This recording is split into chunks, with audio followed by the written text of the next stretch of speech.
gmail.com.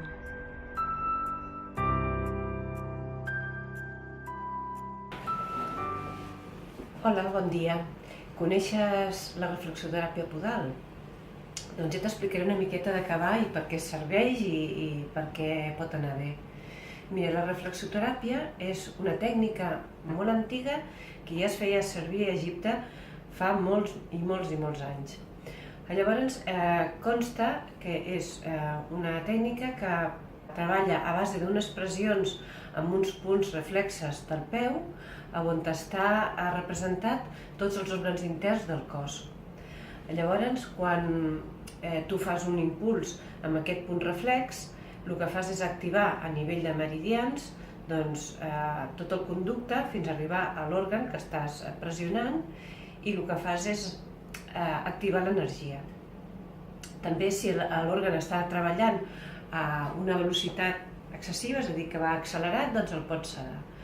Amb tot això explico perquè, clar, la reflexologia hi ha molta gent que es pensa que és un massatge de peus relaxant i gustós i bueno, doncs pot haver gent que li resulti així, però en realitat no és aquesta la missió. La missió és equilibrar l'energia del cos, equilibrar l'energia de cada un dels òrgans interns i a més de sistemes.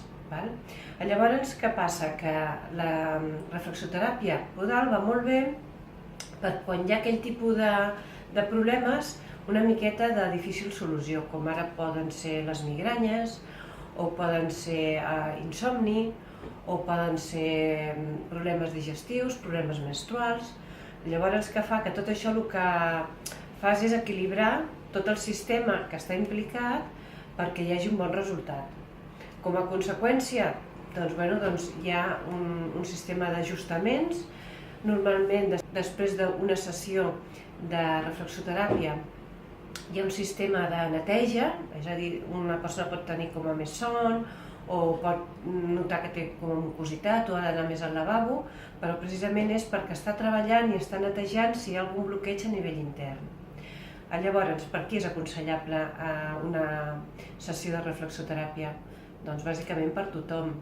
La persona que té problemes els pot anar molt bé, podem treballar sistema nerviós, podem treballar sistemes hormonals, sistema digestiu, sistema respiratori, però per altra banda també és una manera d'equilibrar l'organisme i és com si féssim una gimnàstica interna, on tots els òrgans i tot el nostre sistema queda en equilibri.